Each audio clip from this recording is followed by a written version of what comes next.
Hi guys, Chris here. So I'm taking a look today at the Chuwi MiniBook. So this is their ultra mobile PC that runs Windows 10. It's crowdfunded, has an 8-inch screen that is touch 360 degrees, it flips around. And it is powered by either the Sauron N4100, which is this particular lone unit I have right here, or the Core M3 8100Y. Alright, so let's have a look at what we first have in the box, well protected here with padding. Okay, and here is our little ultra mobile PC. Weight seems to be okay. I will measure that, of course, like I do in most of my videos. So right here, you're going to have those leaflets, warranty card, whatnot. I won't bother about looking at that. Here we have our power supply. So this is a Type-C power supply, so it does support power delivery with this, which is good. So you can use those external power banks. So it is a EU one, as you can see, EU cable they have included here. And cable length seems to be reasonably good. And it is rated to 12 volts, 2 amps right there too. Now the weight of it, it's a little hard to see here, but it's 658 grams. So along the bottom, we've got these 4 rubber feet, intake vent, and yes, the M.2, this is 2242 sized SSD slot. So just one screw, and you'll have access to that. So that is good. So I'll just open it up now and show you. So this just simply lifts out, and that's where you can screw in place a 2242mm, as mentioned, up to 512 gigabytes capacity. And it will go as far as to show the internals as well. Why not? We've got a tiny little cooling fan, copper transfer pipe right here, so all the hot air is going to be coming out the back. Cool air gets sucked in where that grill is that I showed you just before, looking at the bottom of it, and a 26 watt hour battery right here. 2 left and right side firing speakers. I will give you a sample of those later on in the video. Right there is right here is the wireless card, I should say, and that is of course part of the motherboard soldered in place, the Intel 3165. So on the right hand side, speaker grill, micro SD card reader, USB 2 port and 3.5mm headphone jack with mic support.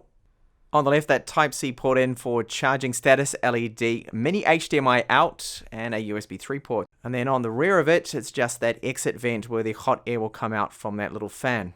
Alright, let's see if I can open this up one-handed. No, okay, that's not going to happen. I've also noticed that there's no magnets that keep that lid down in place.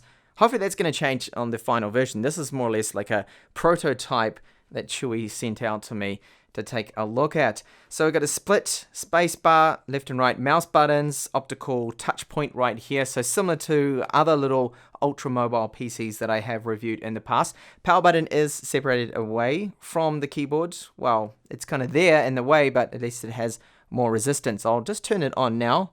And yes, it definitely does have a bit more resistance to it. So backlit keyboard, the keys themselves have good travel, and pressing down really hard there's no kind of flex there. I don't think they have enough room in the chassis to have flex. So the keys themselves, the plastic used does feel a lot like the Lapbook SEs or the Aerobooks keys there too. So there is that power button. You can see the hinge. I'll show you the screen in just a minute. You can see we do have page up and down, and we have the 4 arrow keys here, but admittedly, of course, they are quite small. Very small, but at least they are there. And our function key is also reduced in size, and some of the keys along here, including our delete key too. So typing on that, I've already actually just started a little quick test type. It seems okay, but like all of these tiny little ultra mobile PCs, there's going to definitely be an adjustment phase. You're going to have to get used to it, and then you can start typing a little bit better. But in the beginning, there will be a few typos. So here's the screen. So it's fully laminated, and it does have bezels left and right, as you can see. They had to do this, of course, to try and fit in more of the keyboard and size things out a bit.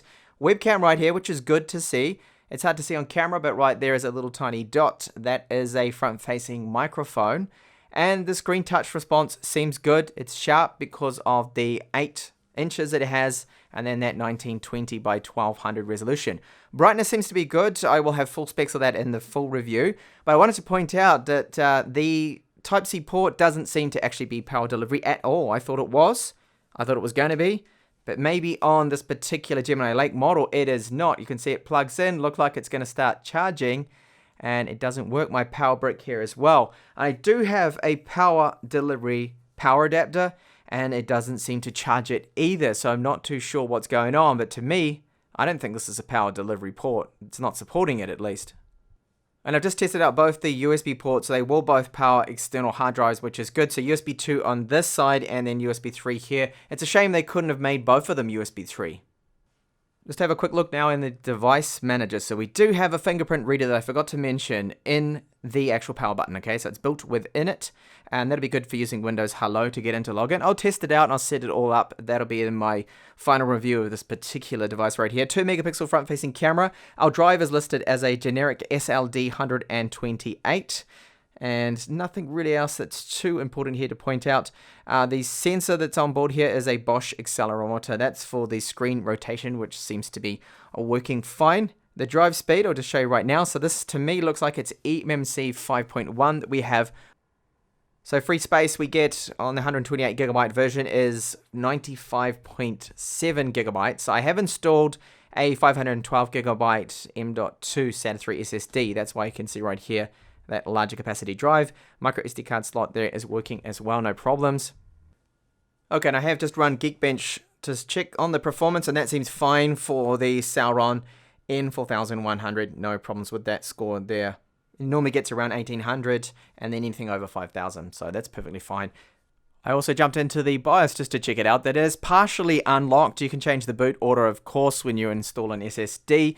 And the power limit that Chuwi has set, power limit 1, is 12 watts here, TDP. So that is quite good, probably because it's got the fan in there as well for the cooling. So I've started setting up all my files and things I do for my review using the little optical touch point, and it works okay. I mean, this is better than nothing, and that's really why it is there too. So I can still go along and, for example, open up folders right here. Double tapping on it will bring it up. You can use the mouse buttons as well, which is a little bit harder, and it just takes a little bit more, I find, to get from one end of the screen to the other, but of course you can increase the sensitivity. So as I pointed out, we have 2 side-firing speakers, and they actually sound okay. For the size of this laptop, I'd expect them to actually be a little bit worse. They're much better than some of the latest tablets that I've been reviewing and laptops, and they do have a tiny hint of bass, but here's a sample of them.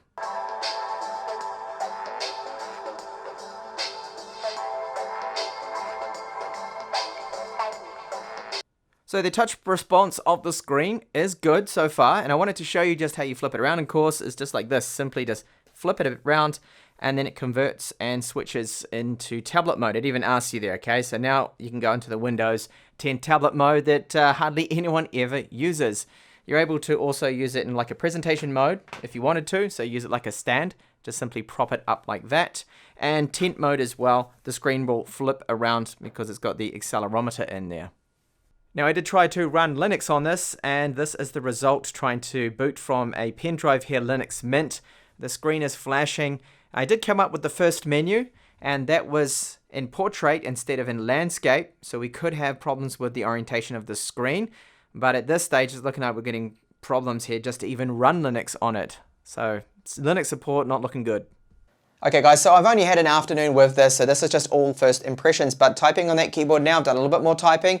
There's definitely an adjustment period there to get used to such a small keyboard, which I always have with these ultra-mobile PCs. Going from a normal full-size keyboard to this, you're going to have typos. But the quality of the keycaps is good, the backlighting as well is very good, and the travel, it's a firm keyboard to type on, and what they've done with the space that they have available, I think is really good. They've got a lot in here. Most of the important stuff on there. No print screen, no, my shortcut that I like, but there's ways around that. Okay, so you still got page up and down and things too, which is handy to have.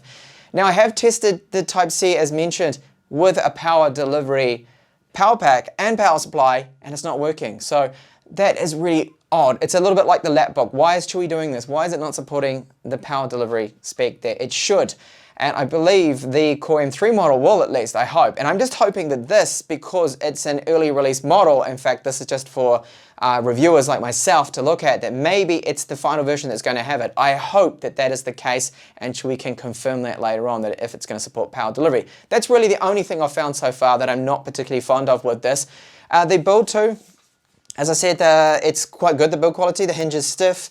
It does flip, of course, right round, converts into a tablet, automatically disabling the keyboard there. When the lid is fully closed, as I pointed out, there's a little bit of movement, but it's not going to flap around and rattle. There are little rubber feet too at the top, so those rubber feet too will stop the screen from touching the keys. So I don't believe we're going to run into those problems there. So the weight of it is really good. So such a powerful, well, this one's not super powerful, but the Core M3 model is, to have a pocketable little power house of a little PC is really good. If you're in the market for that, then this is definitely one I think to look at.